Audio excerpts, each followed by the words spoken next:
Bienvenue à tous les amis, je suis tellement content de vous retrouver, Baruch Hashem. On continue l'histoire de la perte de la fille du roi. Je vous rappelle que la semaine dernière, on s'est arrêté à une étape qui était de folie. Le tzaddik Rabbi Nachman nous a déjà dévoilé la fin de l'histoire. On a retrouvé la fille du roi. Qu'est-ce que ça veut dire? Le tzaddik nous rassure. Ne t'inquiète pas, la Géoula va arriver.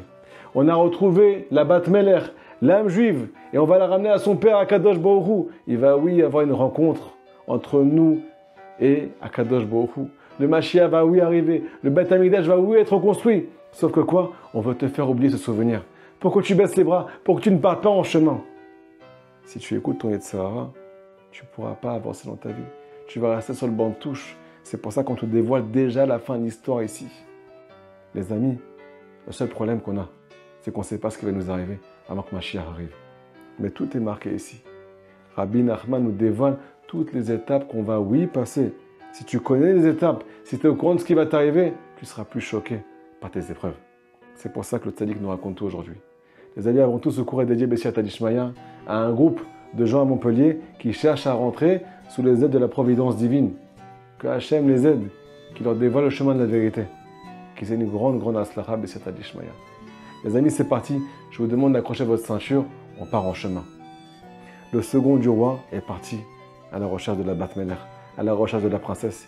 Il est parti à travers champs et forêts. Un jour, il se retrouve dans un désert. Dans ce désert-là, il voit un tout petit chemin sur le côté. Il est en milieu d'un désert, les amis. Et il voit d'un coup un chemin qui ne veut rien dire sur le bas-côté. Il se pose la question. Ça fait tellement de temps que je cherche la princesse. Je veux tellement ramener les âmes juives à Kadosh Baruch Hu. Mais je ne la trouve pas. Alors j'ai plus rien à perdre. Je vais prendre ce petit chemin qui est sur le côté. Peut-être que je vais arriver par là-bas à un endroit qui est habitable. Il continue à avancer là-bas.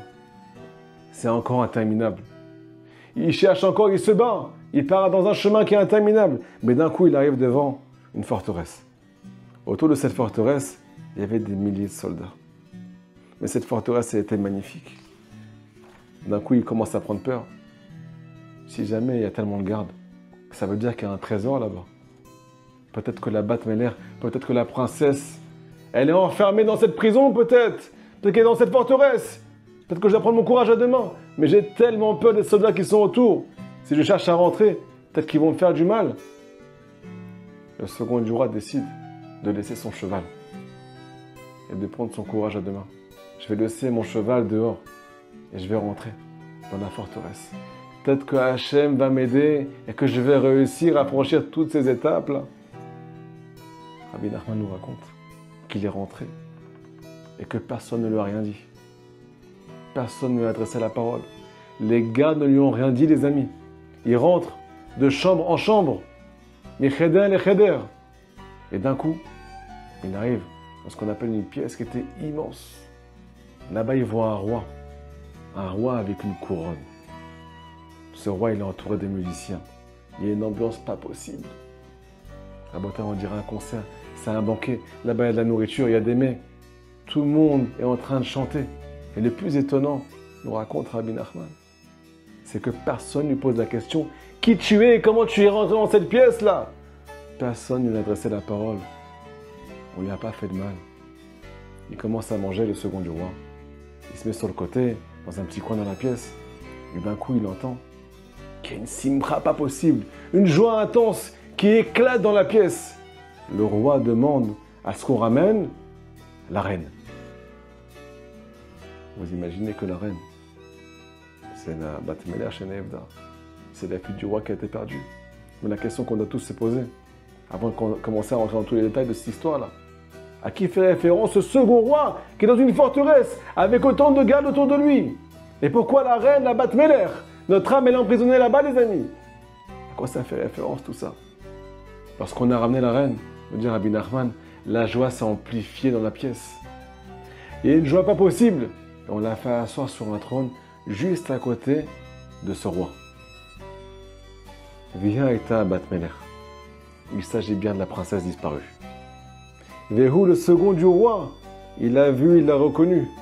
Ça y est, j'ai enfin trouvé ce que je cherche depuis des années. Les amis, on continue la semaine prochaine. Qu'est-ce qui s'est passé pendant cette rencontre-là entre la fille du roi et le second du roi. Mais avant tout, on va commencer à rentrer dans les profondeurs des secrets de la Torah. Reprenons tous les détails qu'on a cités aujourd'hui. Rappelez-vous que le second du roi, il fait référence au tzaddik et Sodolam qui vient réparer toutes les âmes juives. Comment il vient les réparer? Parce qu'il connaît tous les secrets des âmes d'Israël.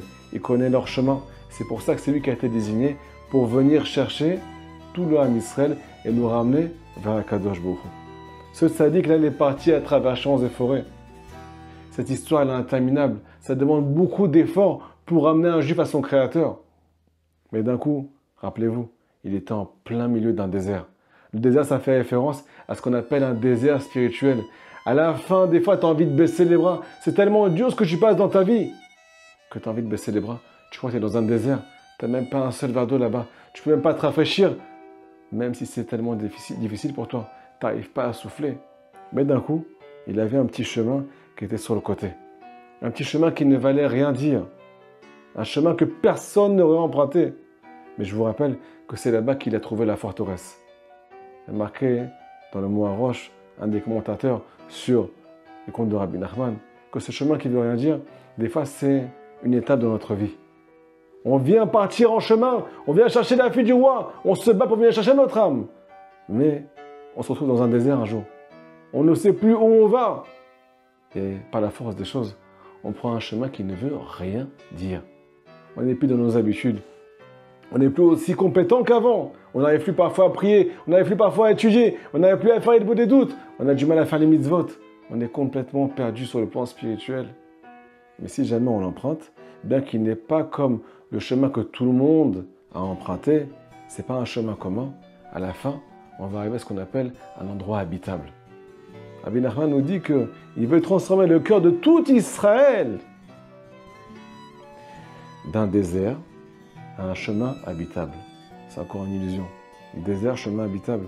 On veut transformer notre cœur, les amis, en ce qu'on appelle endroit où la présence divine va résider. Un chemin, un endroit habitable.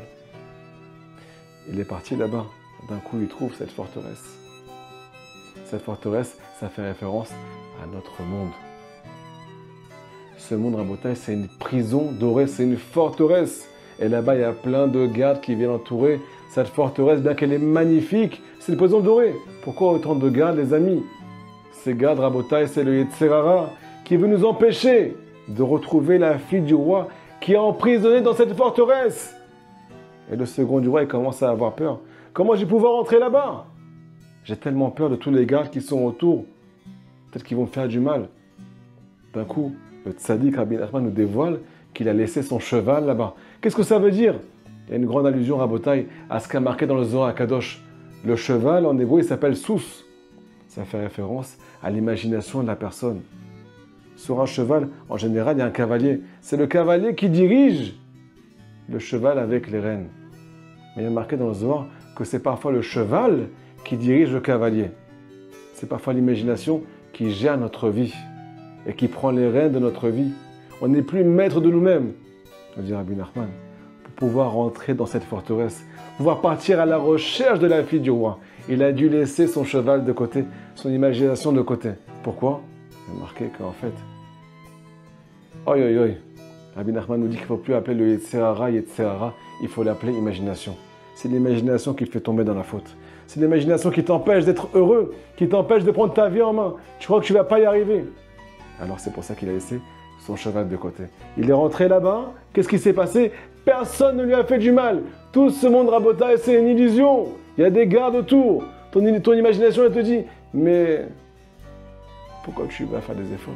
Pourquoi tu te mets en danger maintenant? J'ai envie de te garder. Ces gardes, ça fait référence à ce qu'on appelle une protection. Ton imagination te dit, tu vas te faire du mal si tu prends ta vie en main. Il est rentré là-bas, il lui a rien arrivé. Il passe de chambre en chambre. Ça fait référence à quoi toutes ces chambres, les amis? Ça fait référence à toutes les étapes qu'on va passer dans notre vie, de chambre en chambre, étape en étape. Devant chaque chambre, il y avait des gardes.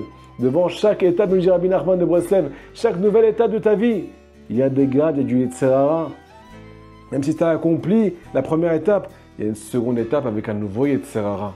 Mais si tu es décidé, tu laisses ton imagination de côté, tu vas arriver dans la pièce où il y a la Bat Meler, où il y a la princesse disparue.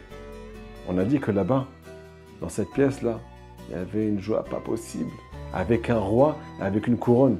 À quoi fait référence ce roi-là? C'est pas le premier roi qu'on a rencontré au début de l'histoire, les amis, je vous rappelle. C'est un deuxième roi qui porte, oui, une couronne. À qui ça fait référence? Ça fait référence aux forces du mal qui ont pris la couronne d'Akadosh Baruch Hu dans ce monde. Elles ont pris la couronne d'Hachem. C'est eux qui te disent, c'est moi qui gère ce monde. C'est pour ça qu'il y a un deuxième roi, comme il est marqué dans la Gemara, que le Yitzhara, il a appelé Melech. Un roi qui porte la couronne. Il a volé la royauté d'Hachem. On croit que là-bas, dans ce royaume, dans cet empire, il n'y a que de la joie. Comme Rabbi Nachman nous détaille dans l'histoire, il y a beaucoup de musique et une joie intense. Pourquoi ils se réjouissent, Rabotai? Pourquoi les forces du mal, elles sont heureuses dans ce monde?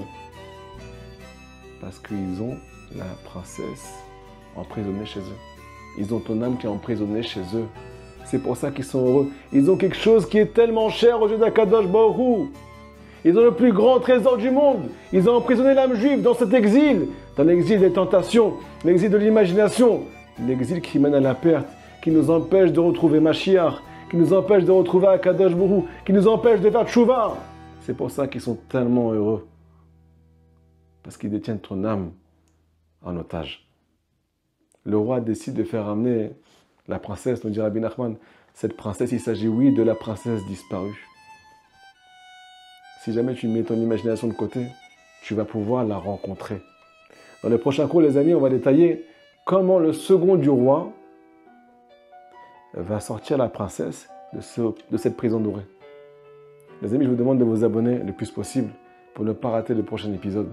Mais si Atadishmaya, de faire passer ce cours au maximum. Merci pour tout. Qu'Hachem vous protège. Priez les amis, priez très fort. Ce chemin il est interminable. Mais à la fin, on va y arriver. C'est marqué ici que ça va être dur.